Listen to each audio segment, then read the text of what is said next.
makan ini roti coklat. Mbak, saya ini kan Muslim, saya juga dengar tadi penjelasannya terkait dengan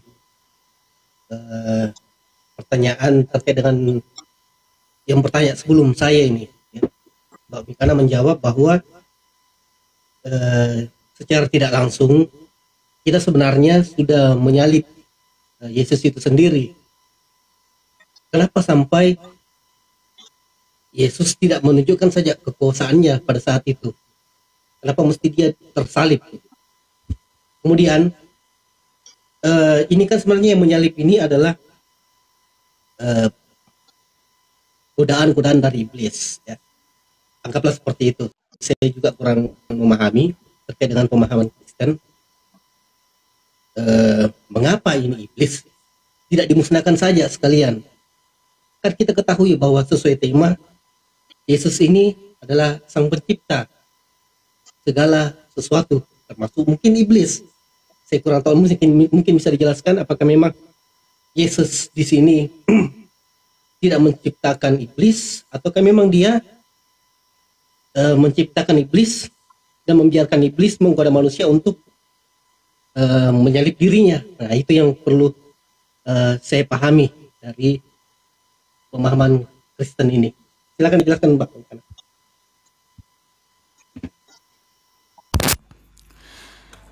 Jadi gini loh Abang, kenapa Yeshua HaMasyiah itu tersalib? Karena sudah dinubuatkan di Yesaya 53 bahwa memang Yeshua HaMasyiah disalibkan oleh karena dosa-dosa kita dan pemberontakan kita. Yesaya 53 ayat 3 sampai 5. Ia dihina dan dihindari orang, seorang yang penuh kesengsaraan dan yang biasa menderita kesakitan. Ia sangat dihina sehingga orang menutup mukanya terhadap dia, dan bagi kita pun dia tidak masuk hitungan. Tetapi sesungguhnya penyakit kita lah yang ditanggungnya, dan kesengsaraan kita yang dipikulnya. Padahal kita mengira dia kena tulah, dipukul dan ditindas Elohim. Tetapi dia tertikam oleh karena pemberontakan kita, dia diremukkan oleh karena kejahatan kita. Ganjaran yang mendatangkan keselamatan bagi kita ditimpakan kepadanya, dan oleh bilur-bilurnya kita menjadi sembuh. Jadi Yeshua HaMasyiah tersalib, saudaraku, justru karena dosa seluruh umat manusia di dunia ini. Karena tidak ada satupun yang suci. Makanya Yeshua HaMasyiah tersalib, ya. Kemudian itu bukan berarti Yeshua HaMasyiah lemah. Karena apa? Di dalam penderitaannya sekalipun ada kesembuhan, ada keselamatan kekal.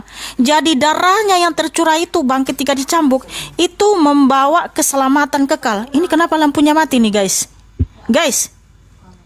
Guys, halo? Lampunya kok mati?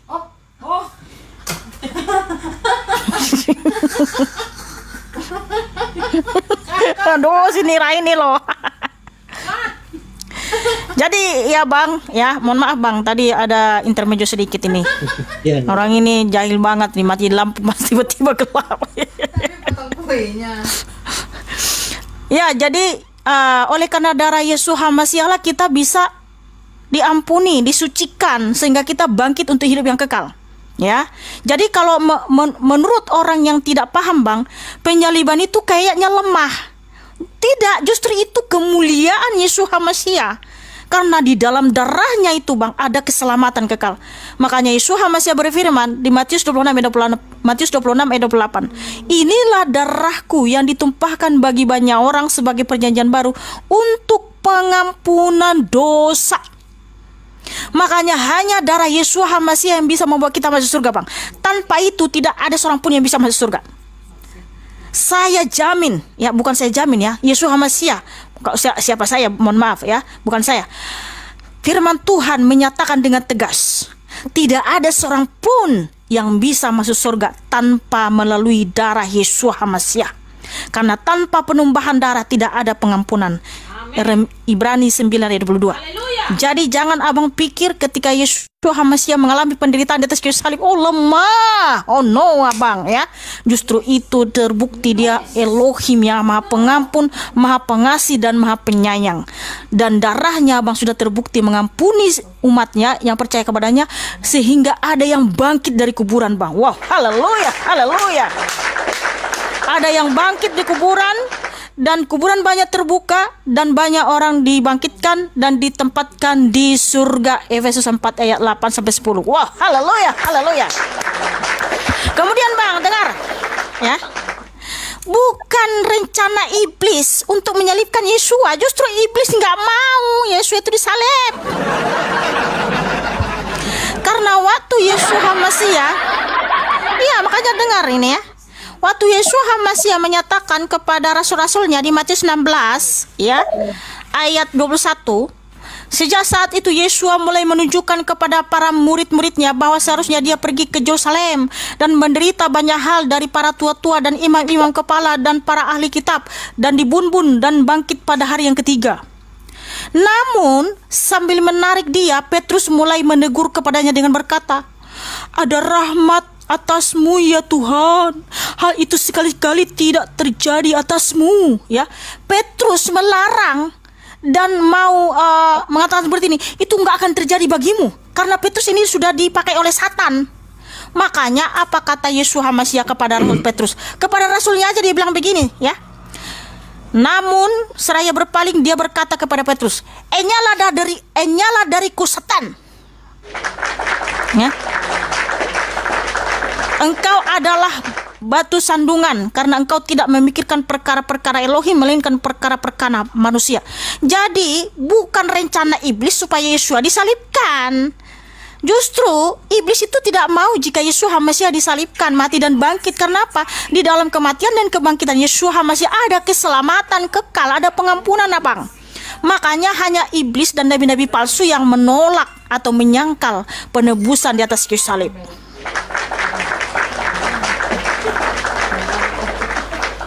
Udah jelas? Boleh saya tanggapi? Ya, silakan saudaraku. Berarti seandainya Mbak Mikana ada pada zaman itu, berarti Mbak Mikana akan bersorak-sorai dong terhadap penyaliban Yesus. Ya kan? Abangku yang terhormat, jangan pakai kata seandainya. Seandainya aku punya sayap, terbanglah aku. Jangan pakai kata seandainya bang. Seandainya saya ada di zaman itu, saya adanya di zaman sekarang bang. Dan penyaliban itu sudah terjadi. Yesua Hamasiah sudah mati dan bangkit untuk kita, supaya setiap orang yang percaya kepadanya tidak binasa, melainkan beroleh hidup yang kekal. Itu yang penting bang. Berarti siapa namanya, Yudas Iskariot itu tidak bisa dikatakan juga berkhianat. Artinya Yudas ini menyelamatkanlah umat Kristen, sehingga dosa-dosa umat Kristen ini bisa menyelamatkan dari mana? Orang Yudas bundir bang. Iya, maksud saya kan dia yang menunjukkan sampai sehingga Yesus tersalib begitu. Abang, sebelum Yudas ya mengkhianati Yesua Hamasiah, orang Farisi sudah berulang kali ya menangkap Yesua Hamasiah pas di depannya sendiri tuh. Makanya Yesua Hamasiah menyatakan seperti ini, ya, aku berulang kali di depanmu, kenapa nggak saat itu kau tangkap aku? Padahal ya tanpa seizin Yesua Hamasiah memang nggak bisa dia ditangkap bang. Ya, jadi Yudas ada atau tidak, Yesua akan tetap tersalib. Tapi celakalah bagi diri orang yang mengkhianati dia, gitu bang. Artinya memang Yesus pasti akan menyerahkan diri untuk disalib. Loh, begitu ya Mbak? Iya betul, Yesua Hamasiah sendiri yang menyerahkan dirinya bang. Tanpa itu dia nggak akan bisa disalib bang. Karena Yesua Hamasiah sudah sering mau ditangkap, mau dibun-bun sama orang Farisi. Yohanes 10 ayat 33 ya. Yohanes 10 ayat 38, di situ orang Yahudi, orang Farisi berusaha menangkap Yesua Hamasiah, tetapi luput dari tangan mereka, ya. Yohanes 10 ayat 39. Sekali lagi mereka mencoba menangkap Yesua, tetapi ia luput dari tangan mereka. Yohanes 5 ayat 18. Sekali lagi orang Yahudi berusaha untuk membunuh Yesus HaMasiah, ya. Yohanes 8 ayat 59. Orang-orang Yahudi mau melempari batu, tetapi Yesus HaMasiah tiba-tiba menghilang. Jadi tidak ada seorang pun yang bisa menyentuh tubuh Yesus HaMasiah tanpa seizinnya. Oke, berarti memang teman-teman semua yang mendengar mungkin bisa memahami dan mengambil kesimpulan bahwa memang Yesus ini menyerahkan diri, ya. Untuk itulah dia datang ke dunia, untuk disalibkan, mati dan bangkit. Karena tanpa darah Yesus HaMasiah tidak ada seorang pun yang bisa masuk surga.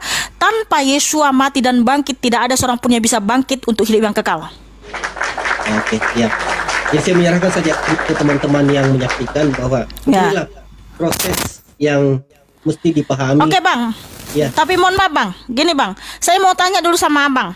Abang percaya nggak di hari zaman Abang akan bangkit untuk hidup yang kekal? Pasti.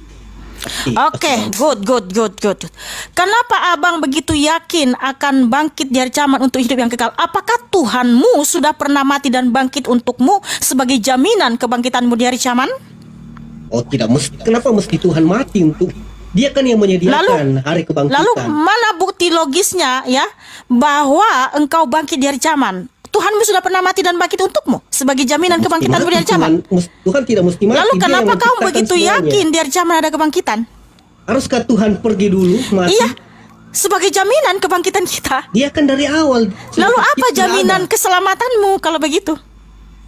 Loh, kenapa mesti Yesus? Kalau nggak ada jaminannya, Bang, itu namanya halu. Bentar, Mbak. Saya paham maksudnya ini. Artinya Yesus ini mati supaya bisa menuju ke surga, begitu kan? Bukan, Yesus HaMasiah mati dan bangkit hidup abadi selama-lamanya. Itulah jaminan kebangkitanku. Makanya saya kebangkit nanti di hari zaman, karena Yesus HaMasiah telah mati dan bangkit untukku. Makanya iman Kristen itu bukan iman halu, tetapi iman yang logis, terbukti dan realistis. Karena gini, di 1 Korintus 15 ayat 17, jika Yesus HaMasiah tidak pernah bangkit, maka sia-sialah seluruh umat manusia di dunia ini, tidak pernah ada kebangkitan. Tetapi kenapa ada kebangkitan? Karena Yesus HaMasiah telah terbukti dia mati dan bangkit sebagai yang sulung, ya, bangkit dari antara orang mati, sehingga kita dibenarkan oleh karena kebenarannya, maka kita pun yang percaya kepadanya akan bangkit untuk hidup yang kekal. Makanya iman Kristen itu logis, terbukti dan realistis, bukan iman halu. Iya, itu kan tangkapan dari kemampuan berpikir orang-orang Kristen. Kami orang Islam iya berbeda dong. lah. Contoh gini, ketika engkau meminjam ke bank aja, Bang, ya, kau harus punya jaminan, Bang. Entah sertifikat rumah, entah BPKB mobil atau apa, harus punya jaminan. Kalau nggak ada jaminannya, kau nggak dikasih berutang, Bang, nggak dikasih peminjam, Bang. Ya, itu analogi sederhana. Nah, kita percaya dari zaman ada kebangkitan, Bang, karena telah terbukti Yesus HaMasiah pernah mati dan bangkit hidup abadi selama-lamanya bagi kita. Makanya ada kebangkitan, Bang. Ya, makna dari kematian Yesus ini maksudnya apa? Saya menangkap malah Mbak Mikan ini, Tuhan harus mati untuk Nah, itulah buktinya. Surga. Itu bukti. Bukan Ada surga. Bukan untuk melihat surga. No. Kau salah paham. Bukan untuk melihat surga. Maksudnya gini, kenapa kau begitu yakin di hari kiamat ada kebangkitan? Mana bukti keselamatanmu? Jaminan keselamatanmu apa? Ada di Quran. Oke. Apa dia? Apa jaminan keselamatanmu? Sudah pernah ada yang terbukti ada yang selamat dalam imanmu? Mbak juga ini belum bisa membuktikan. Loh, ada Matius 27 ayat 50 sampai 53, Efesus 4 ayat 8 sampai 10. Yesus HaMasiah telah terbukti Maha Pengampun. Dia telah membangkitkan manusia yang telah mati melalui darahnya tercurah di atas kayu salib. Makanya ada yang bangkit. Itulah buktinya Yesus HaMasiah itu sang keselamatan sejati. Bentar, itu kan sebenarnya ayat-ayat mungkin dari Injil, ya. Saya tidak menghafal Injil. Saya juga tidak terlalu. Tapi di Al-Quran memang jelas ada surga. Sudah pernah ada yang masuk surga di dalam agamamu? Saya percaya Quran.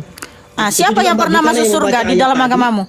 Iya, siapa yang pernah masuk surga di dalam agamamu, Bang? Injil belum membuktikan juga sebenarnya. Sudah. Percaya Injil. Sudah membuktikan. Karena Yesus karena mati mungkin baru bisa membuktikan begitu. Oke, gini, Bang. Kita di sini kan diskusi pakai data dan dalil dalam kitab suci masing-masing, ya. Di dalil saya ada, di Al-Quran Oke. ada, jelas. Oke, di dalam Al-Quran siapa yang pernah mati dan bangkit lalu ditempatkan di surga?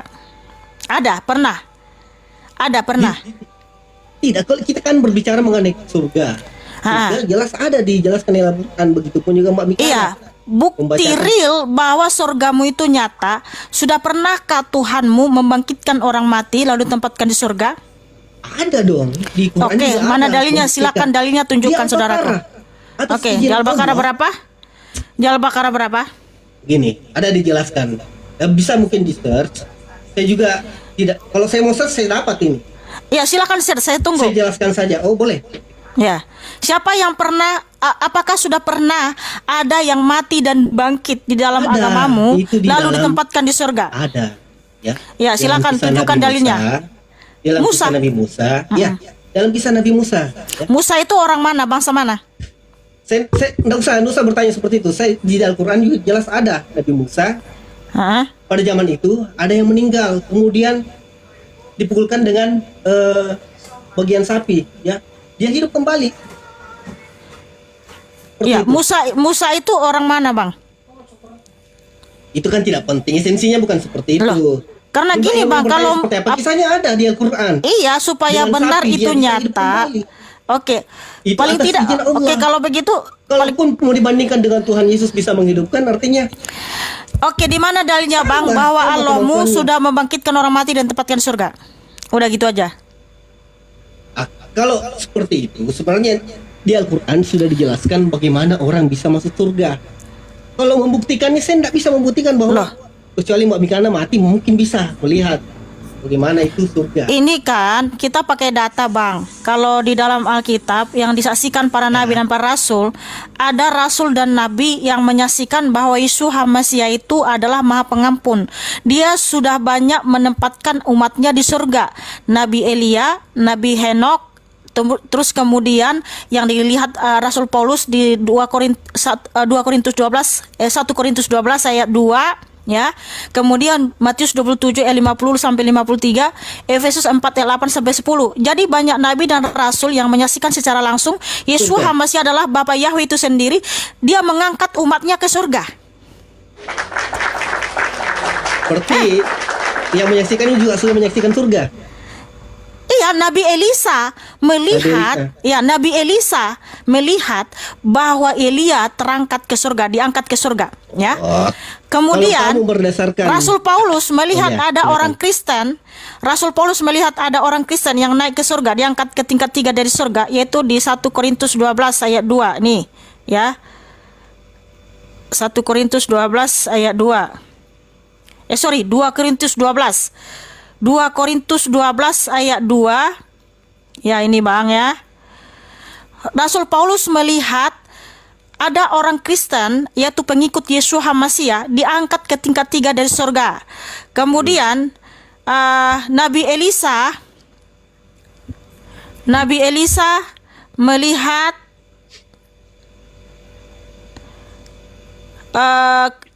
Elia naik ke surga, ya, diangkat Yesus Hamasiah ke surga, yaitu di 2 Raja-Raja 2 ayat 11 sampai 12. Kemudian Rasul Paulus melihat Yesus Hamasiah membawa roh-roh yang terpenjara di dunia kematian dibawa ke tempat ke surga, yaitu di Efesus 4 ayat 8 sampai 10. Rasul Matius juga melihat ada banyak kuburan terbuka dan banyak orang meninggal bangkit, yaitu di Matius 27 ayat 50 sampai 53. Nah, saya sudah kasih kesaksian itu, ya. Nabi Elisa melihat, Rasul Paulus melihat, Rasul Matius melihat. Nah, ada 3 saksinya bahwa Yesus Hamasiah membangkitkan umatnya atau mengangkat umatnya ke surga. Makanya itulah buktinya bahwa Yesus Hamasiah itu Tuhan yang sejati. Sudah ada buktinya dan saksinya, Bang. Nah, sekarang yang saya tanya, Bang, apakah sudah terbukti Allahmu Maha Pengampun? Apakah dia sudah pernah membangkitkan umatnya dan menempatkan di surga? Silakan pakai dalil, Bang. Untuk penempatan surga ini sebenarnya ada prosesnya, Pak. Jadi kalau di dalam Quran atau dalil-dalil yang ada, kita ini percaya dengan Quran dan hadis dan banyak dijelaskan. Umat Rasulullah, ya, ketika meninggal, dan semua manusia lah ketika mati akan persaksikan di mana dia ditempatkan. Apakah di surga, ini dijelaskan di dalam Al-Quran. Apakah ditempatkan di neraka, akan diperlihatkan itu, atau ditempatkan di surga, di alam barsyah atau dalam kubur, itu akan ditampilkan itu. Kemudian setelah bangkit, mereka berdiri di padang mahsyar secara bergiliran menunggu waktu untuk ditimbang amal baik dan amal buruknya. Setelah itu baru melewati Shiratal Mustaqim, jembatan Shiratal Mustaqim, dan di bawahnya ada neraka. Nah, siapa yang melewati itu tentu bisa tembus ke surga. Kemudian terkait dengan persaksian, ini kan saya sebenarnya tidak yakin dengan nabi-nabi dan rasul, termasuk juga dengan kitab-kitab Injil sekarang. Ya, saya tidak yakin dengan itu. Meskipun di dalam mohon maaf Bang, berarti belum pernah masuk kitab Injil, ya. Mohon maaf Abang. Bentar, saya jelaskan dulu. Nah, di dalam Al-Quran justru Nabi Muhammad sudah dibawa untuk menyaksikan surga dan neraka. Apa yang terjadi di dalamnya, Nabi Muhammad sudah menyaksikan. Itu ada di dalam Al-Quran. Kalau mau bicara adil, tapi saya yakin Mbak Mikana tidak yakin dengan Al-Quran, begitupun saya. Jadi kalau mau berbicara adil sebenarnya agak sulit lah. Mbak Mikana tidak percaya Al-Quran, saya tidak percaya Injil. Tapi kan kita bisa bicara terkait dengan menggunakan akal, begitu. Seperti itu. Ini kita Mohon bicara maaf Bang, di sini bukan masalah percaya atau tidak. Di sini kita pakai dalil dan data. Artinya kalau kau punya Iya, ada dalil, dalilnya. aku menghormati. Nah, Ada paling dalilnya. tidak ada dua saksinya, Bang, bahwa Allahmu pernah membangkitkan orang mati, lalu ditempatkan di surga umat yang bangkitkannya itu. Nah, siapa saja saksinya minimal ada dua, Bang, karena ada hukum Hanya dui ganda saksinya. saksi. Justru juga itu ketika Nabi Isa Jadi di mana dalilnya, Bang, membangkitkan. bahwa Allah pernah menempatkan umatnya ke surga? Ini kan sebenarnya saya sudah ceritakan prosesnya, ya. Oh, Jadi proses di berarti belum ada buktinya ya, Bang ya? belum membuktikan. Oh, Karena belum ada prosesnya, Mbak. buktinya. Oh, belum ada buktinya. Belum membuktikan kecuali Mbak Mikana mati, kemudian di dalam Quran Loh, bisa lihat itu. di nanti. sini bukan tentang aku dan kamu, tapi tentang kitab suci, Abang. Aduh, nggak paham-paham Di juga. kitab suci ada. Ini Mbak Mikana nih yang dapat ini. Di kitab suci ada, sudah dijelaskan. Iya, di kitab Iya. sucimu di kitab sucimu kapan aduh, jadi salah-salah lagi. Di kitab sucimu ada nggak dalilnya kalau Allah itu sudah terbukti membangkitkan umatnya, lalu dia menempatkan umatnya itu di surga? Minimal ada dua saksinya yang melihat, Bang. Silakan, Bang. Iya, kalau di hadis-hadis mungkin dijelaskan bahwa ini yang ke surga, ini yang ada sahabat-sahabat Nabi yang dijamin, ya, dijamin bahwa dia akan di surga. Tapi kan sebenarnya penjaminan ini bisa kita saksikan setelah kita melalui proses-proses yang saya sebut tadi. Begitu. Kalau mau melihat Artinya kesaksian seperti belum itu. ada, Bang. Artinya Dan saya masih tidak percaya Injil. berproses.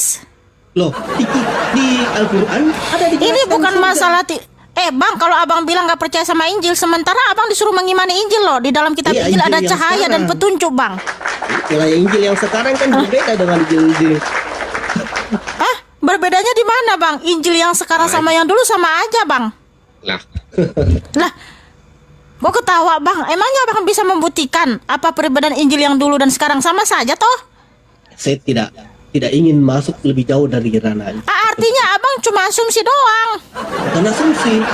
Nah, kalau Ada tidak asumsi, perbedaan. tunjukkan datanya. Karena Apa perbedaan ya, Injil yang dulu sama yang sekarang? saya tidak bisa menampilkan sekarang. Ya, artinya Abang cuma berdasarkan ngarang. kajian oleh para ilmuwan Islam, banyak kata-kata yang hilang di dalam Injil. Iya, kata-kata yang Satu hilang. Apa Satu itu? hal saja, ya. Kata Ahmad saja di Injil itu hilang dan diplesetkan tafsirannya di Injil. Bang, di Nah, dalam ini kan sebenarnya kitab kita tidak bisa Mazmur, terlalu di jauh. dalam kitab Mazmur, dalam kitab Jabur aja, Bang, Yahweh sang pencipta langit dan bumi berjanji dia tidak akan pernah memberikan firman-Nya, hukum-hukumnya, ketetapan-ketetapannya kepada bangsa lain selain bangsa Israel. Gimana pula di dalam Injil ada Ahmad, Bang? Iya. Nggak pernah Bapak Yahweh sampai pencipta langit dan bumi itu menubuatkan ada nabi di luar bangsa Israel, apalagi Arab, Bang. Iya, Jadi kita itu mengerti, karanganmu orang-orang sendiri Yahudi kamu memang pasang sebenarnya mengharapkan karena nabi nggak ada dari dalam bentar kaum dulu Bang. mereka. Jadi gini Ya, Bang, oke. ketika nggak ada dalam Injil ya nubuatan tentang nabimu yaitu Ahmad, lalu kamu karang-karang kamu fitnah Alkitab Bang. Ya sudah, kita kembali saja ke topik ya. Terkait dengan kan saya tidak Aduh ingin Bang, lebih Abang jauh aja lagi belum bisa membahas, kan saya tidak ada nunjukin data-data bahwa terkait Allahmu dengan- terbukti maha pengampun. Nggak ada Banyak. Abang tunjukin dalilnya. Loh, Maha pengampun lah, karena Allah itu Mana buktinya sudah dia maha pengampun? Ada di Al-Quran, ada di Al-Quran Oke. bahwa dia Bukti juga maha ada pengampun nama-namanya. itu artinya dia Allah sudah Maha menempatkan Ghafur. umatnya di surga ya. Ya pasti. Oke, Jika dia sudah oke. Mana buktinya timbangan- Allahmu pernah menempatkan umatnya di surga dan siapa bukan saksinya? bukti, Minimal ada dua. jaminannya. Ada Ya. jaminannya. Minimal ada Sama. 2 orang saksinya Bang. Silakan Bang. Pakai dalil Bang. Saya nggak mau Abang dari tadi Abang ngarang mulu nggak ada dalilnya. Saya mau searching juga butuh waktu. Dan HP saya Artinya juga Abang lobel. nggak siap untuk diskusi. Abang cuma bisa ngarang. Bukan ngarang. Dan pasti teman-teman Islam juga tahu itu, teman-teman Muslim pasti tahu itu semuanya. Iya, kalau tahu tunjukkan dalilnya. Oke, bantu Abang Perdana. Di mana dalilnya Allah telah menempatkan umatnya di surga? Minimal 2 saksinya. Silakan. Benar-benar ini Mbak Mika, karena ini tidak paham-paham dari tadi. Sudah dijelaskan bahwa jaminan orang yang bertobat pasti akan diampuni Allah.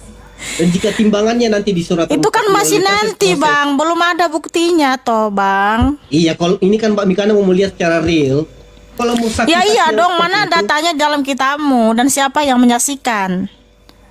Kalau tidak ada buktinya, banyak, ada kalau ribuan ada orang. kalau ada nggak ada datanya, Begini, bagaimana kamu bisa yakin kalau Allahmu itu maha di Injil pengampun? itu sedikit saksi yang mungkin Mbak Mika sebut. Kalau di Quran Saya itu aja banyak. tadi sudah kasih dalilnya Bang ya. Nabi Saya juga Elisa. sudah kasih di Al-Baqarah ada kisah itu sapi yang bisa Oke. menghidupkan Nabi atas izin Allah. Kemudian Oke, di mana? Nabi Satu. Sebentar. Di mana Boleh, tertulis bahwa Allahmu Oke. telah menempatkan umatnya di surga? Silakan tunjukkan datanya. bukan ini kan tadi kita bicara yang dihidupkan. Oh, yang saya tanya itu pengampunan itu adalah ya bentuk pengampunan itu dia telah menempatkan umatnya di surga, paling tidak ada beberapa orang. Itu bentuk pengampunan. Makanya nanti di hari zaman terbukti dia maha pengampun gitu loh. Bagaimana kamu begitu yakin bahwa Allah itu maha pengampun sementara dia belum pernah menempatkan umatnya di surga, Bang? Karena gini ya, pemenang terbaik di masa yang akan datang adalah dari masa lalu. Kalau di masa lalu dia tidak pernah membuktikan dia maha pengampun, bagaimana kamu yakin di masa yang akan datang dia maha pengampun, Bang? Jangan-jangan dia ngeprank, Bang. Jadi sebentar saya searching dah karena Ya, ada silakan, beberapa Bang. nabi Saudaraku, silakan. yang ditempatkan juga di surga, jasad dan rohnya itu ditarik ke surga. Saya searching dulu ya.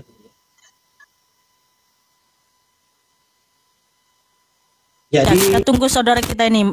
Ya, di mana nabi, saudaraku?